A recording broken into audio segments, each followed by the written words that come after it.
বিসমিল্লাহির রহমানির রহিম। আসসালামু আলাইকুম। আগামী 22শে জানুয়ারি ত্রয়োদশ সংসদ নির্বাচনের প্রচারণা শুরু হবে এবং ভোট গ্রহণ হবে ফেব্রুয়ারির 12 তারিখ।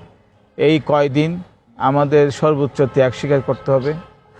আমরা সকলেই, আমরা যারা পার্টিকে ভালোবাসি, আমরা যারা জাতীয়তাবাদী দলের উদার গণতান্ত্রিক আদর্শকে ভালোবাসি, আমরা বাড়ি বাড়ি গিয়ে ভোটারদের কাছে আমাদের দলের আদর্শ, 31 দফা কর্মসূচি এবং যাতে একটা নিরাপদ বাংলাদেশ হয়, সবার আগে বাংলাদেশ হয়, প্রচারণা নিয়ে যাব।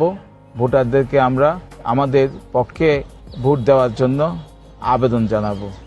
আমরা বিশ্বাস করি সমসাময়িক রাজনীতিতে উদার গণতান্ত্রিক রাজনীতির দর্শন সবচেয়ে ভালো দর্শন।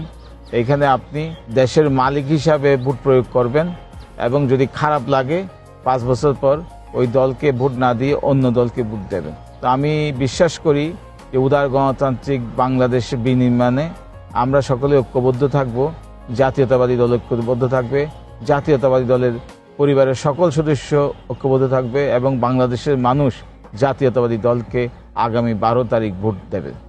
আপনাদের সকলকে ধন্যবাদ।